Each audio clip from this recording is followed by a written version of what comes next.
Bonjour, bonjour, cher peuple gabonais. Il est 10h11 ici à Blois-Chambord. Je suis votre humble serviteur, Wilfried Okumba Kamitatou Léonie Dandjogo. Nous sommes le mardi 10 décembre 2024. Je me permets de répondre à son Excellence Davia Akumbo Malentia. Monsieur Akumbo Malentia, veuillez me recevoir chez vous. Tu sais, David, quand l'autre crie, il faut chercher d'abord à savoir pourquoi est-ce qu'il crie et pourquoi est-ce qu'il parle. Il y a une chose qui est constante, et ça les Gabonais peuvent nous le rendre, et ils le savent mieux que quiconque, que nous avons été très importants dans la chute d'Ali Bongo Ondimba, dans la chute de la famille Bongo, et pour l'arrivée de M. Brice Clotaire Oligui au pouvoir, parce que le terrain avait été déblayé par les activistes. Mais je suis d'accord avec le gouvernement que l'on ne puisse pas maltraiter la première autorité du pays. Ça, j'en suis parfaitement d'accord. Mais David Akumbu, si tu me suis parfaitement, si tu me suis au quotidien, tu sais que j'ai demandé, j'ai sollicité des autorités gabonaises qu'il y ait la paix des braves. Parce que je savais qu'on devait en arriver là. Je savais que ça devait clasher. Je savais que ça devait créer des problèmes entre nous, entre eux et nous. On n'est pas loin. Ce communiqué laconique, ce communiqué du gouvernement. Mais nous n'avons pas peur de mourir pour le pays. Si aujourd'hui on veut faire taire les activistes, c'est pour encourager les détournements des deniers publics, c'est pour encourager les crimes rituels, c'est pour encourager les enlèvements d'enfants, c'est pour encourager la kleptomanie, c'est pour encourager la mauvaise gouvernance. Voilà ce que je retiens de ce communiqué. Voilà ce que je retiens de ce communiqué. Mais dire que tel a envoyé un Western Union à tel, tel a donné ceci à tel, c'est du déjà entendu. Parce qu'en Afrique, il y a quelque chose de constant, c'est qu'il y a ce qu'on appelle la solidarité. Nous n'avons pas que des ennemis au sein des forces armées gabonaises. Nous n'avons pas que des ennemis au PDG. Nous n'avons pas que des ennemis dans nos familles. Nous avons aussi des amis qui peuvent nous venir en aide lorsque nous sommes dans une détresse absolue, comme c'est le cas aujourd'hui. Mais David Akumbu, il faut que tu retiennes aussi que le gibier a été mal partagé. Je dis, mon oncle et beau-frère Bertrand Zibia Abégué peut se permettre de se rendre en Chine. Il y a quand même quelque chose que je ne comprends pas. Après avoir passé 6 ans au bagne, 6 ans à la prison centrale de Libreville, où est-ce que Zibia a trouvé autant d'argent pour se réaliser aujourd'hui? C'est parce que le président de la transition a été généreux vis-à-vis de lui. Mais le même Bertrand Zibi, il sait très bien qu'il n'a aucun problème avec les activistes. Il a toujours vécu dans le milieu de la contestation. Il connaît les problèmes de la contestation. Est-ce qu'il a fait son déplacement sur Paris pour venir dire que moi, je veux vous rencontrer, je veux qu'on discute, je veux qu'on mange ensemble, je veux qu'on règle les problèmes? Est-ce que Zibi l'a fait?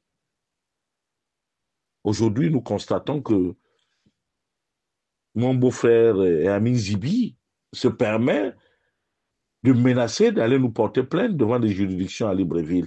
Mais il n'y a pas de problème. Qu'il parte.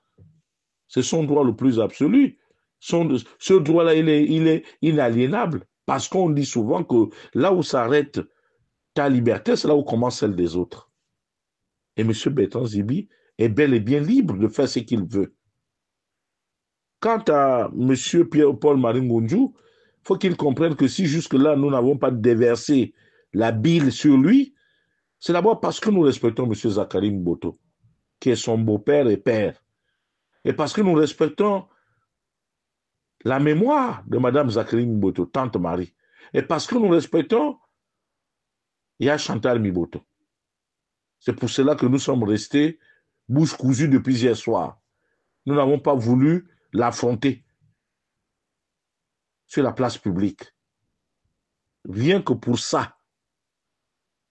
Donc, à un moment donné, moi, je pense que arrêtons de faire du cycle ou bien de jouer à l'intéressant. Ça ne nous grandit pas. Nous avons besoin de construire ce pays. Lorsque j'ai été reçu par son Excellence, Monsieur le Président de la Transition, grâce à Monsieur Jean-Christophe Owonongema, grâce à Bertrand Zibi Abégué, nous sommes arrivés, nous avons discuté. Mais moi aussi, j'ai faim. Qui a dit que nous n'avons pas droit à une réinsertion sociale? Qu'est-ce qui ne dit pas que nos comportements sont dus aussi à l'oisiveté? Vous savez que lorsqu'on ne fait rien aussi, ne travaille pas en France qui veut. Ici, quels sont les boulots réservés aux Noirs? Tu peux avoir des diplômes académiques affirmés, confirmés. Tu peux même avoir appris dans les universités françaises. Mais nous ne sommes pas suffisamment intégrés ici. Nous sommes réduits à le boulot de merde, à laver les cadavres, à laver les fesses des Blancs, à faire le ménage, à faire ceci. Même si on dit souvent que dans la vie, il n'y a pas de son métier, il n'y a que de sortes de gens. Ça, nous en sommes conscients. Mais ces boulots-là, c'est parce que nous voulons, il faut qu'on vive, il faut qu'on mange. Parce que la contribution de l'OFPRA aujourd'hui, qui est de 4-5 quelques euros, ne peut pas nourrir son homme en France. Nous sommes ici dans une société de consommation. Donc, il est important aujourd'hui, M. David Akoumou Malentia, certainement vous êtes très écouté au plus haut niveau. Nous sommes prêts, du moins moi, et certains activistes qui m'ont appelé pour dire que nous sommes prêts à faire la paix avec le pouvoir. Nous sommes prêts à faire la paix avec les autorités. Et puis, David, il y a une vérité qui est là. Nous n'avons pas été des enfants de cœur. Il faut que tu le saches aussi. Donc aujourd'hui, même regagner le pays, même si le président de la transition a la volonté, ou même si le président de la transition a passé une éponge sur nos injures, sur nos comportements belliqueux, sur notre mauvaise foi, mais sache aussi que David Akoumou, nous avons été des bourreaux de beaucoup de familles. Nous avons gaspillé des carrières. Ça, moi qui te parle, j'en suis conscient. Si les autres qui continuent à faire le bruit à longueur de journée ne savent pas que ceux qui peuvent nous faire du mal à Libreville, c'est beaucoup plus ceux-là que nous avons fait du tort que le président de la transition. Voilà l'énigme de notre problème. Mais jusque-là, on nous blacklist, on nous rejette de la société, alors que dans ce combat-là, nous avons été 80% les artisans de cette victoire finale. Si Brice ou son Excellence, Monsieur le Président de la Transition, a eu le courage de dire que je mets fin à cette dictature, c'est parce que les activistes poussaient par derrière. Et c'est nous qui avons amené le peuple à comprendre la situation dans laquelle nous vivons.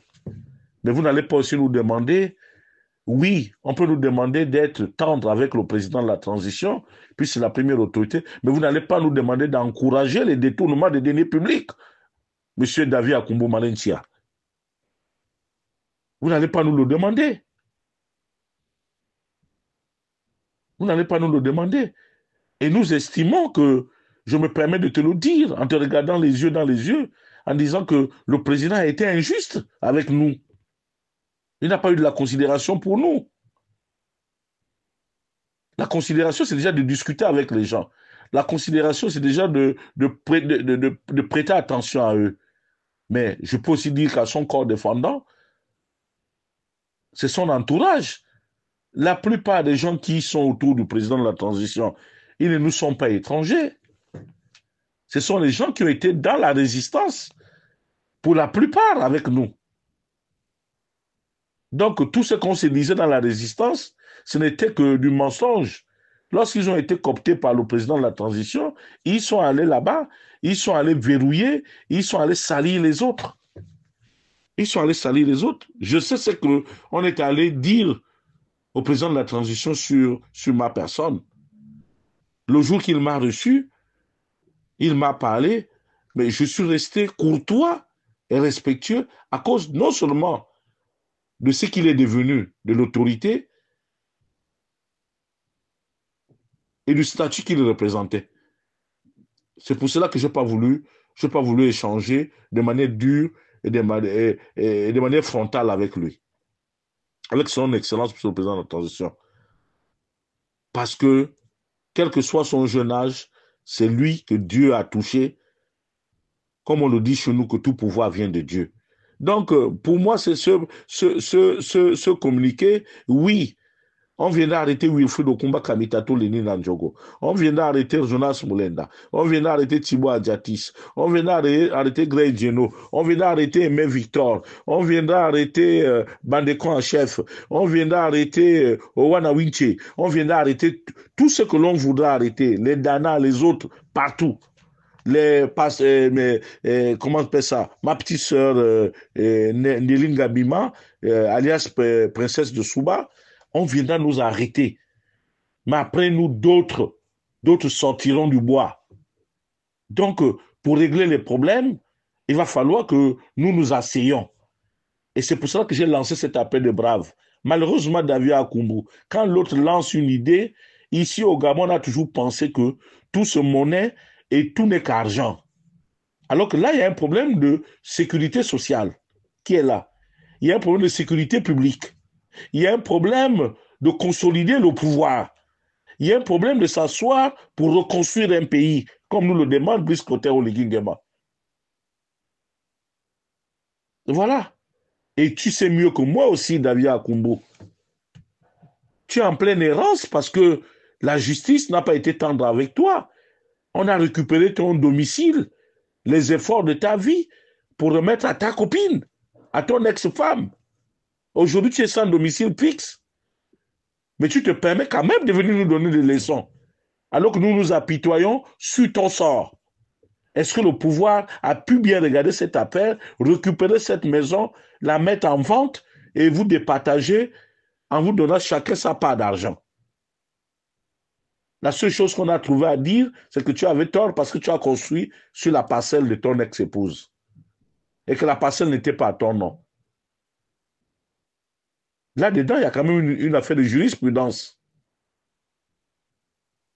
Mais tu viens le matin comme ça, te lamenter, nous insulter.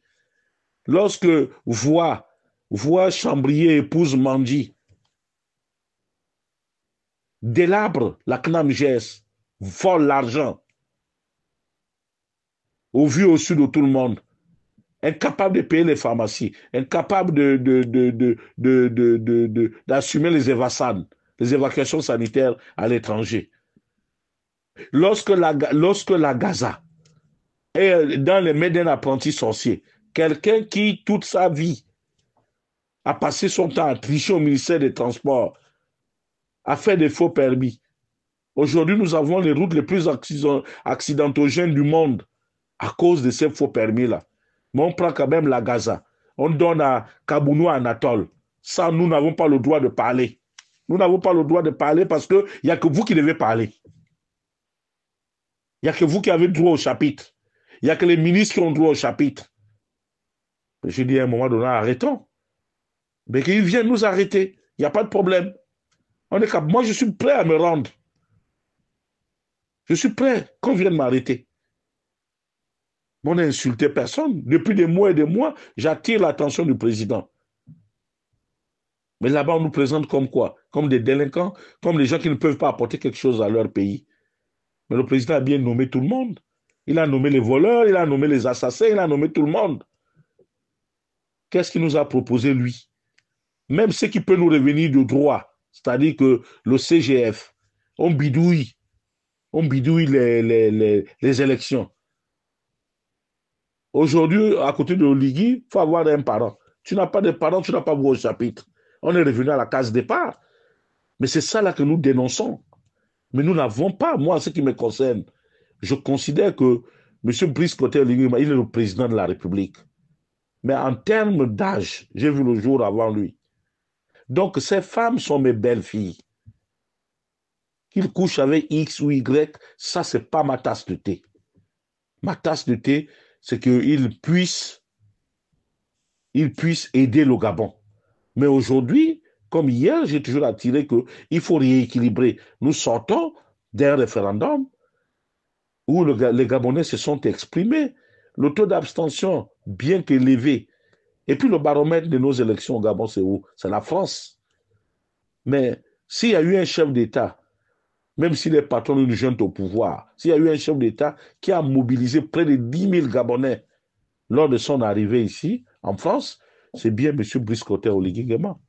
Mais comment peut-on expliquer qu'au mois de juin, il mobilise autant de personnes et qu'au mois de novembre, il puisse être battu ici à la différence de 50 ou 100 voix? Mais tout simplement parce que nous avons constaté que entre les promesses et, et la réalité sur le terrain, c'était le jour et la nuit. Mais moi je suis prêt, je dis à qui veut l'entendre, Monsieur Zibia Abégué, nous sommes prêts à discuter avec le président, avec beaucoup d'activistes. Nous sommes prêts à mettre de l'eau dans notre vin. Mettons un cadre, asseyons-nous, donnez-nous aussi la chance de venir construire le pays. Donnez-nous aussi la chance de travailler. J'ai 54 ans. Dans 8 ans, je vais à la retraite. Mais pourquoi est-ce qu'on ne me met pas à l'épreuve de la gestion du pays? Il n'y a que les imbéciles qui ne changent pas. Pourquoi ne mettons pas Jonas Moulenda à la preuve de la gestion du pays? Il n'y a que les imbéciles qui ne changent pas. Pourquoi ne mettons pas Thibaut Adjatiste à l'épreuve du pays, de la gestion du pays? Il n'y a que les imbéciles qui ne changent pas. Pourquoi on ne met pas Princesse Souba devant ses responsabilités? Pourquoi on ne met pas Bandeko en chef devant ses responsabilités? Pourquoi on ne met pas Aimé Victor devant ses responsabilités? Pourquoi on ne met pas Grey Geno devant ses responsabilités? Pourquoi on ne met pas Dana devant ses responsabilités? Pourquoi on ne met pas Alain Serge Obam devant ses responsabilités? Pourquoi on ne met pas Mikuma Soukous devant ses responsabilités? Il y a comme une espèce d'égoïsme de votre part. C'est ça la réalité des faits. Donc, ce n'est pas en pondant un communiqué laconique, ce n'est pas en menaçant de venir nous arrêter. Oui, nous sommes des justiciables. Nous n'avons tué personne. Nous avons dénoncé les faits. Et la plupart de ce que nous disons, aujourd'hui, les retombées sont là. On ferme des sociétés, on suspend des directeurs généraux, mais le mal est au gouvernement. Il y a trop de voleurs au gouvernement. Lorsque les syndicats sortent pour remettre en cause la gestion, par exemple, du ministre des Transports, là aussi, ce sont les activistes qui sont venus inventer. Quand on regarde le ministre de la Santé actuel, oui, c'est bien, monsieur le ministre de la Santé. Vous avez la chance que votre nièce soit l'épouse de l'homme fort du Gabon. Ce qui vous donne un avantage indéniable par rapport aux autres Gabonais, d'où votre promotion aujourd'hui. Mais n'oubliez pas que vous avez laissé des casseroles au CHU de Libreville, où vous prenez toutes les recettes, vous mettez dans votre poche. Ça, personne n'en parle. Nous constatons que, hormis les suspensions, les gens ne vont pas en prison. Donc, il n'y a que nous qui éclairons les populations, qui éveillons les populations. C'est nous qu'on vient s'en prendre. Monsieur Ngonjou, s'il vous plaît, bon, je vous respecte, très cher beau-frère, mais je crois que la pilule est trop amère à avaler. Je vous sais suffisamment intelligent. Je dis, j'ai ouvert le cadre. Nous souhaitons absolument discuter. Et nous avons un ministre de la diaspora qui nous considère comme étant ses rivaux. Bon, c'est de bonne guerre. Et il n'y a pas longtemps, par exemple, que son Excellence, Madame l'ambassadeur, a commencé à prendre le taureau par les cornes en discutant avec nous, en nous recevant, ou bien que ce soit elle, que ce soit le consul, que ce soit les sécurités qui sont au niveau de l'ambassade, pour essayer de comprendre ce qui n'allait pas. Mais nous sommes dans une situation où le gibier a été mal partagé, et vous savez que lorsqu'il s'agit de la nourriture, tout le monde veut bien avoir son assiette bien pleine, mais jusque-là, l'assiette de la diaspora, l'assiette des activistes ressemble euh, ressemble à un bateau ivre. C'est-à-dire qu'il n'y a rien. Vous avez mangé toute la chair, nous n'avons que les os. Donc, Monsieur le Président de la Transition, pensez à nous, sachez que nous sommes disposés à venir travailler, nous sommes disposés à regagner les rangs de la République et je profite de la même occasion pour présenter mes sincères excuses aux autorités que nous avons salies injustement ou bien à ceux-là que nous avons fait du tort, de bien vouloir reconsidérer leur position par rapport à nous, que ça soit moi, que ça soit Thibault, que ça soit Jonas, que ça soit Aimé Victor, que ça soit Gray, que ça soit qui que ce soit, donnez-nous aussi notre chance pour pouvoir vous montrer de quoi nous sommes capables. Moi, je peux gérer une entreprise. Une entreprise, on a des techniciens autour. Il faut seulement éviter de mettre la main dans l'argent d'autrui. Pourquoi vous ne donnerez pas les sociétés de transport à un Wilfried Okumba Kamitatou ou bien à Aimé Victor ou à d'autres personnes? Donnez-moi la Sogatra. Je vais la développer. Vous allez voir comment les choses vont se passer, comment les choses seront faites. Nous avons aussi besoin de challenge, Monsieur le Président. Malheureusement, à vos yeux, nous sommes des délinquants. Eh bien, comme nous sommes des délinquants, ben, chaque jour que Dieu fait, eh bien, nous nous radicalisons. Le radicalisme, ce n'est pas seulement chez ceux-là qui font éclater des avions en vol, mais la radicalisation aussi est due, la radicalisation des activistes gabonais est due au mauvais traitement que vous infligez à nos parents sur le territoire, que vous infligez aux populations gabonaises.